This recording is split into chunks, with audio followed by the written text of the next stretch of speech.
banyak orang suka bilang, terutama dalam masa sulit, berserah Sin, berserah.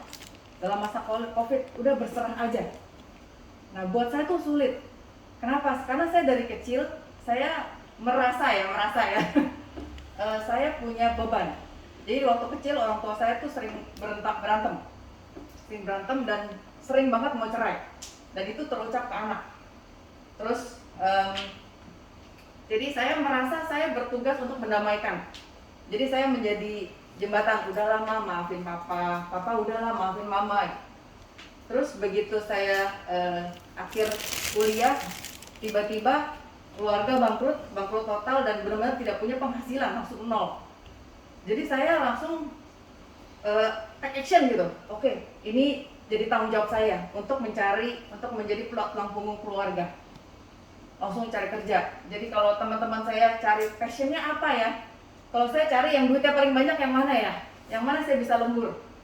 Itu yang dulu terjadi dan sampai sekarang gitu. Terus begitu juga ketika menikah. Suami saya kebetulan pragmatis, melankolis. Jadi kalau ada apa-apa diserahkan ke saya. Jadi kayak mesti multifungsi gitu, multitasking saya. Orang tua mengandalkan, suami mengandalkan, anak apalagi. Jadi serasa semua tuh di bahu. Jadi kalau malam tuh pegel banget ya. Merasa kayak beban keluarga tuh saya tanggung. Dan ketika saya serahkan itu saya rasanya kayak melepaskan tanggung jawab. Jadi saya sangat sulit untuk berserah. Jadi kayaknya kalau dapat cobaan langsung, aduh, saya mesti apa nih? Saya mesti apa? Apa yang harus saya lakukan? Langsung panik. Nah, yang pertama tadi ya, berserah sama dengan menyerah. Ini adalah perjalanan saya dalam berserah. Saya pertama kali terganggu dengan kata berserah ketika saya sakit autoimun. Nah, kebetulan sebelum saya sakit, sepupu saya, istrinya sakit duluan. Dan dia cukup parah juga. Jadi dia autoimunnya menyerang paru-paru. Jadi dia dari posisi Sinta jalan ke Cidiana, itu dia sampai mukanya biru semua.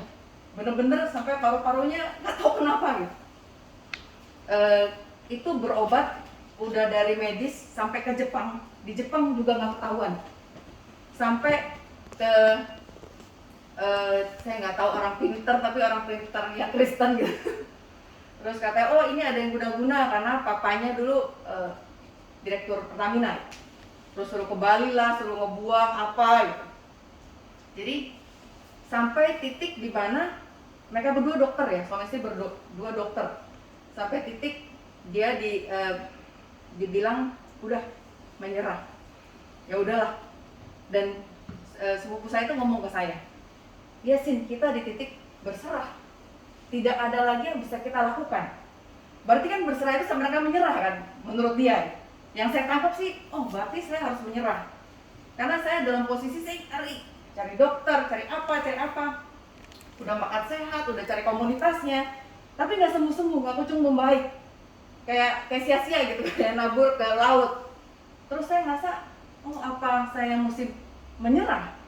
Apakah saya harus berserah dan sama dengan menyerah? Saya merasa waktu itu harusnya tidak. Saya tidak setuju berserah itu sama dengan menyerah. Nah, lanjut. Berserah sama dengan pasrah. Itu saya alami. Jadi, saya autoimun itu 3,5 tahun. Jadi dari awal mulai drop. Jadi, saya kan orangnya aktif banget.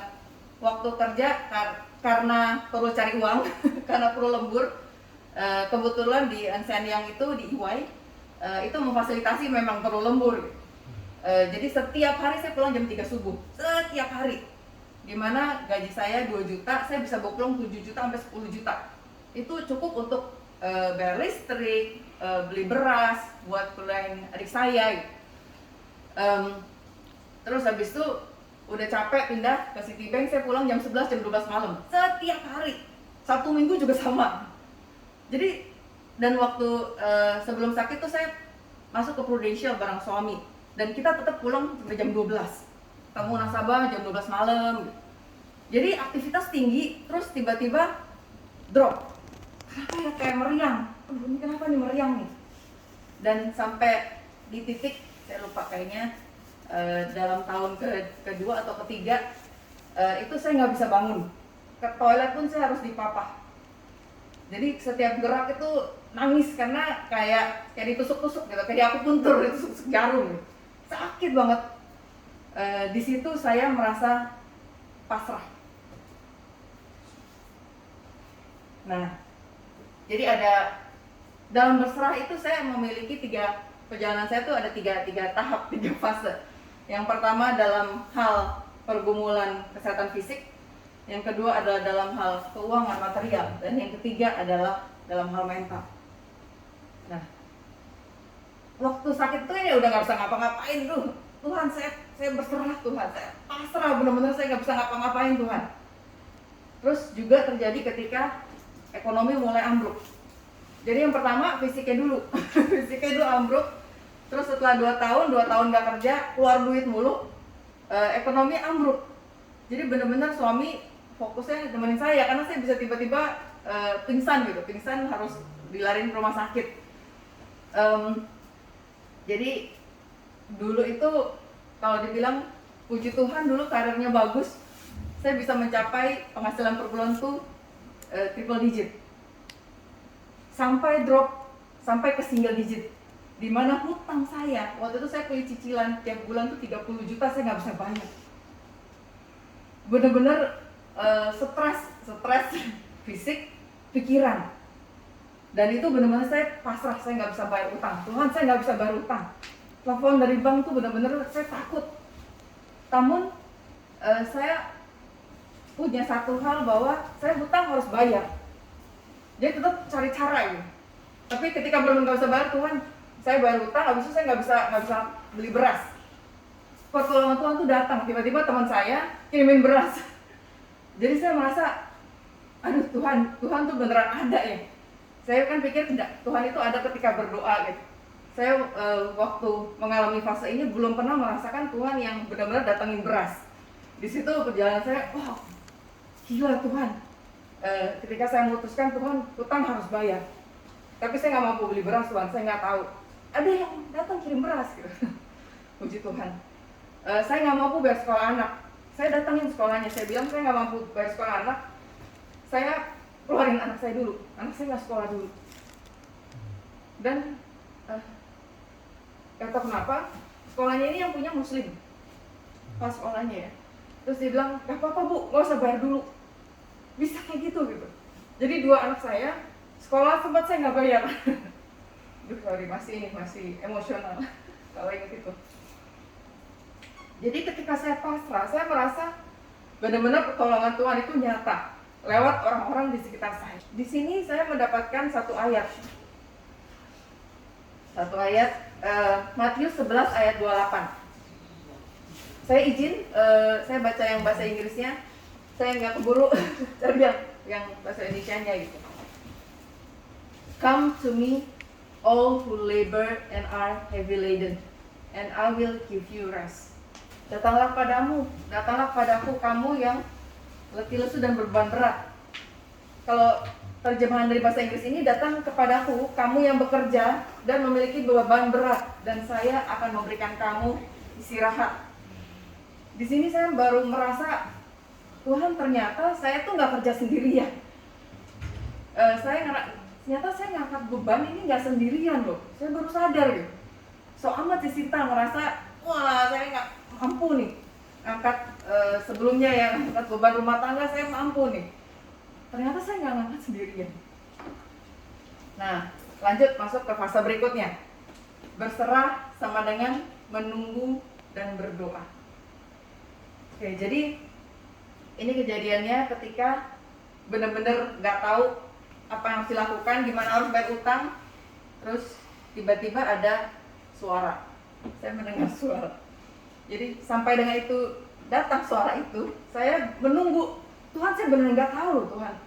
Aku percaya mungkin masing-masing dari kita pernah ngalami di mana titik kita nggak tahu mesti ngapain. Jadi saya cuma duduk dan saya berdoa gitu. Saya menunggu Tuhan, saya nggak tahu. Benar-benar jawabannya apa? Selama ini saya merasa bangga dengan saya bisa keluarkan alternatif ide-ide gitu. Tapi di titik itu saya beneran nggak tahu. Ketika saya tunggu, jawaban itu datang. Jadi saya berdoa waktu itu, saya dengar bisikannya gitu. Suami saya masih suka bercandain, itu gue yang bisikin lu kata. Enggak, orang saya dengar kok. Dan suaranya sama yang memberitahu waktu papa saya sakit.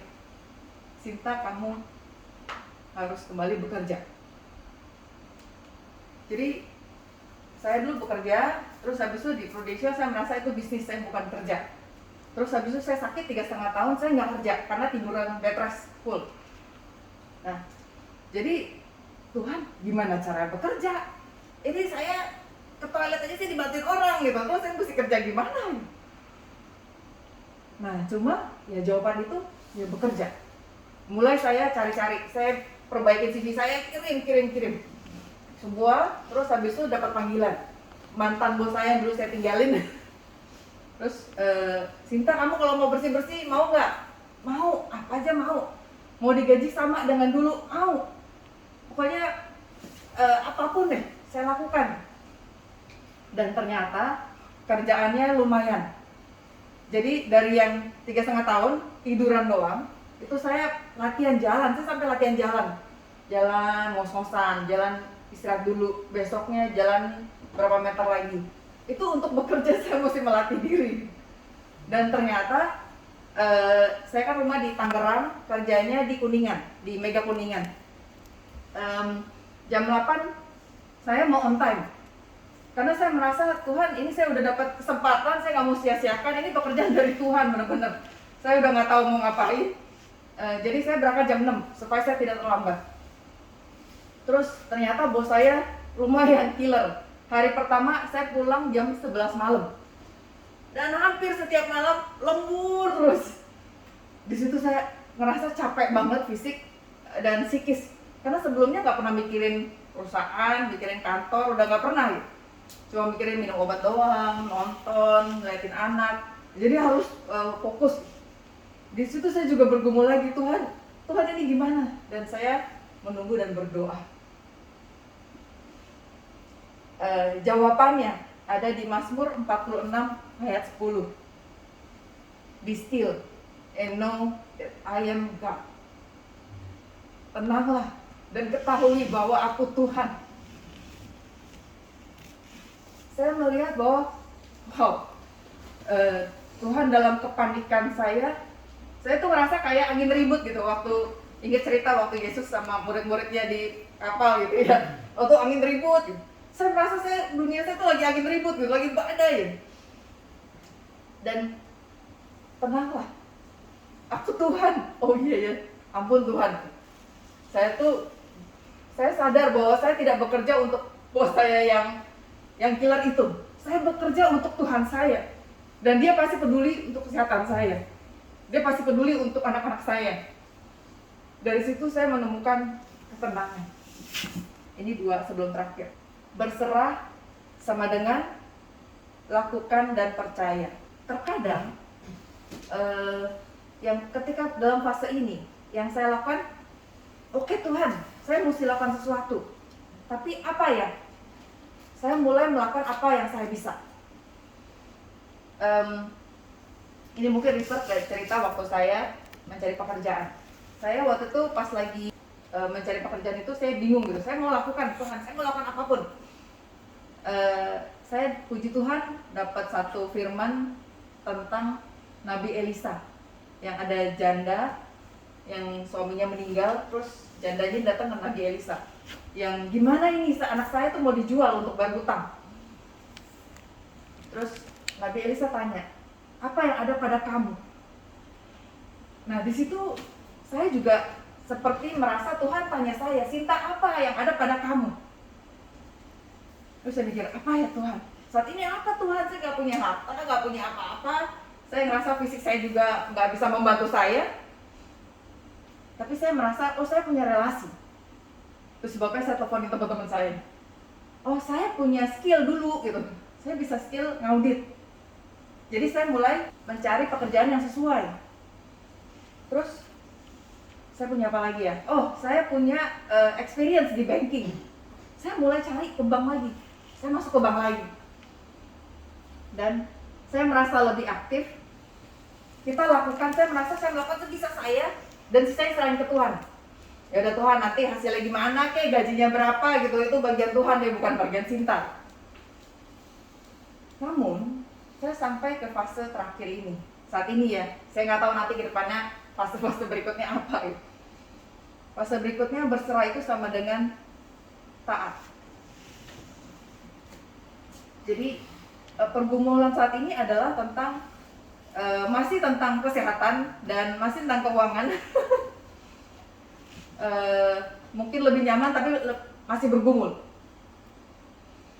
Jadi saya ingat, saya belum lama ini doa, Tuhan gimana ya, kenapa saya kayaknya nggak keluar-keluar nih dari masalah nih, kayak ngulang gitu. Posisinya agak beda tapi kayak dejavu gitu. Kenapa ya Tuhan? Terus jawabannya adalah, ya kamu belum taat. Jadi saya melakukan apa yang menurut saya bisa saya lakukan. Saya lakukan apa yang menurut saya benar. Tapi sebenarnya apakah itu kebenaran? Saya nggak tahu, orang nggak pernah baca kitab suci. Dan yang saya lakukan adalah, ya saya baca kitab suci. Saya bilang, Tuhan ampun, selama ini saya baca cap cicuk gitu, suka-suka mau baca firman. Saya baca mulai dari depan. Benar-benar saya ikutin dari Abraham. Dan saya baru sadar kenapa dulu saya nggak gitu suka baca Perjanjian Lama. Dan ternyata itu salah persepsi saya. Saya ngerasa Alkitab ini harusnya petunjuk, kasih contoh, ini adalah cerita-cerita orang yang memberi contoh. Terus waktu saya lihat, kenapa Daud begini, kenapa Salomo begini, terus apalagi yang awal-awal ya, Kain membunuh Habel. Terus habis itu, kok isinya orangnya ancur-ancur ya Tuhan ya. Saya ngerasa aneh gitu, baca kitab suci ini mana orang-orang yang jadi contoh, kok aneh. Tapi ketika saya taat, ya Tuhan, saya baca dari depan, saya baru melihat betapa hancurnya manusia, tapi Tuhan begitu mencintai kita. Meskipun manusia ini bobrok, sebobrok-bobroknya, Tuhan masih mengasihi, masih mengirimkan anaknya yang tunggal, Tuhan Yesus. Dan di situ saya sadar bahwa, ya ampun Tuhan, ya saya ini lebih bobrok kali dari orang-orang zaman dulu. Zaman dulu mungkin mereka taunya membunuh.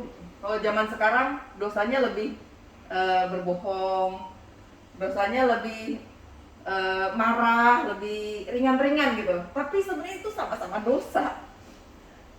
Dan saya sadar, mungkin ada dua hal yang saya mau sharing di mendekati terakhir, tentang makanan. Jadi saya bilang, oke Tuhan, saya mau taat. Apa yang harus saya lakukan untuk sehat? Dan lagi perjalanan saya membaca firman, saya menemukan, ya saya nggak boleh makan lemak, saya nggak boleh makan darah, saya nggak boleh makan babi, saya nggak boleh makan seafood yang tidak bersisik dan bersirip. Saya kan pikir, Tuhan itu kan Advent Tuhan, saya kan Katolik, Tuhan itu kan Yahudi. Suami saya masih ngoceh-ngoceh, saya tuh juga berpikir gitu. Itu kan Yahudi Tuhan. Tapi jawabannya taat. Jadi saya benar-benar lepaskan.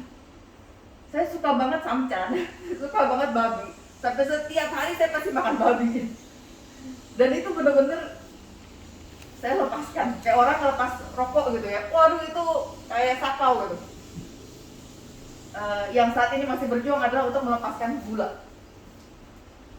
Terus yang kedua, tentang keuangan. Tentang keuangan, Tuhan apa yang saya harus lakukan Tuhan? Saya berhemat udah. Saya udah budgeting, saya udah ngurangin semua yang bisa dikurangin. Dan waktu itu dalam perjalanan saya baca firman, saya temukan jawabannya adalah persepuluhan. Jadi saya dalam kondisi minus 30 juta. Setiap bulan saya nggak tahu di 30 juta bayarnya kayak tutup lubang gali lubang gitu. Saya nggak tahu bayar dari mana. Dan saya harus di situ ya, maksudnya di hikmat yang saya dapat adalah saya harus persepuluhan dari income saya. Jadi kita dapat 100 kurangin biaya tinggal jadi minus 30 kondisi saya misalnya ya. Saya harus persepuluhan dari si 100% yang saya dapat. Tuhan, jadi gede dong minusnya. Wah, itu saya bergumul, dan jawabannya adalah taat. Dan saya lakukan. Ayat yang menguatkan saya adalah Yakobus 4 ayat 7. Submit yourself therefore to God, resist the devil and he will flee from you. Tunduklah kepada Tuhan dan lawanlah iblis, maka ia akan lari daripadamu. Jadi ayat ini yang menguatkan saya ketika saya mau makan babi. Ayat ini yang menguatkan saya ketika saya ngerasa, loh Tuhan, saya sayang uangnya buat persembahan. Saya bilang, tunduk pada Tuhan dan lawan si iblis. Dan puji Tuhan, itu yang membuat saya bertahan sampai sekarang. Jadi saya dapatkan bukan hanya melakukan. Saya orangnya aktif kan, ngapain nih Tuhan? Bukan hanya ngelakuin yang kita pikirin, tapi apa yang firman Tuhan katakan. Kesimpulannya, saya balik ke yang awal. Berserah, boleh pasrah. Jadi saya lakukan apa yang saya sudah tahu dari firman Tuhan. Dan sisanya saya serahkan pada Tuhan. Apa yang saya serahkan?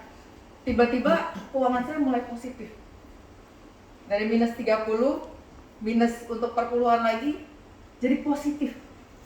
Bahkan saya bisa mulai nabung, saya bisa mulai masukin deposito. Saya bisa mulai mikirin lagi, Tuhan, anak saya nanti mau sekolah di mana? Saya bisa mulai investasi lagi. Di mana dulu semua investasi saya cairin, semua aset saya jual.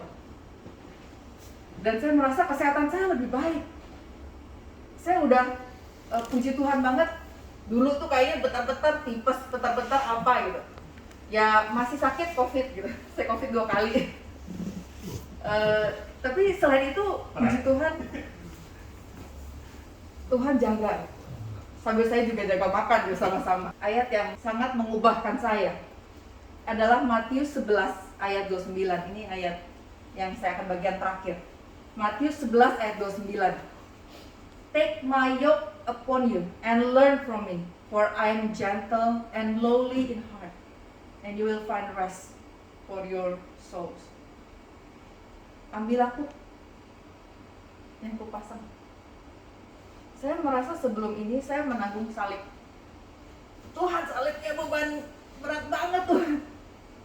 Saya tidak sadar bahwa saya tidak menanggung itu sendirian. Saya baru tahu yoke. Saya tuh dulu kan yoke itu apa ya? Saya nggak tahu yoke itu apa ya, nggak ada bayangan dan tidak terpikir juga untuk mencari. Tapi ketika saya baca bahasa Inggris, yoke, apa sih Tuhan yoke ini? Dan waktu saya cari, yoke itu ternyata adalah kalau membajak lembu itu kan dua lembu dan ada kayunya, ada palangnya yang dipasang di dua lembu itu. Terus ternyata gunanya, jadi saya dengar cerita ini dari seseorang yang pernah membajak. Jadi ternyata gunanya adalah ada satu lembu yang lebih dewasa, yang lebih besar, dan ada satu lembu yang muda. Dan ketika dipasung bersama, si yang lembu yang dewasa ini seperti membantu mengajari yang muda. Yuk sama-sama yuk, membajaknya sama-sama. Jadi yang si muda itu kayak, oh jalannya mesti segini, gak boleh cepet-cepet, kan keburu capek. Oh nariknya mesti begini, oh nunduknya mesti begini. Jadi dia mengajari, seperti yang lembu dewasa ini mengajari yang muda. Gini loh caranya, kamu gak bajak sendirian, saya ada bajak sama kamu. Dan di situ saya benar-benar langsung terbuka bahwa selama ini si Sinta ini yang saya pikir jalan sendirian, saya tuh gak pernah jalan sendirian. Saya tuh sama Tuhan dituntun. Ibaratnya salibnya tuh ya, palangnya gitu, bareng-bareng. Ketika stop sih, istirahat, waktunya istirahat gitu. Dan di situ saya merasa salib itu ringan. Salib itu enak. Ternyata gak berat. Dan memang ketika saya memiliki kepercayaan pada Tuhan, Tuhan gak mungkin tinggalin saya nih lo bajak sendirian dah gitu. Gak pernah. Benar-benar kita bajaknya sama-sama dari awal sampai akhir, sampai nanti kita kembali. Itu Tuhan gak pernah ninggalin saya, gak pernah ninggalin kita. Kita akan menemukan peristirahatan bagi jiwa kita. Jadi semua badai dalam hati kita, semua kekalutan, itu kita bisa tenang bisa letakkan, karena ya Tuhan selalu jalan bersama kita. Dan Dia sedang mengajari kita. Ini loh jalannya. Ini loh. Dulu saya punya moto. IG saya tuh selalu bilang, never stop learning, cause life never stop teaching. Gak pernah berhenti belajar. Saya orangnya suka belajar. Karena hidup tuh gak pernah ngasih lu pelajaran. Tapi sekarang saya rasa yang lebih pas adalah jangan pernah berhenti belajar. Karena Tuhan masih mengajar kita. Dan Tuhan masih punya rencana indah untuk kita. Terus belajar dan Tuhan memberkati.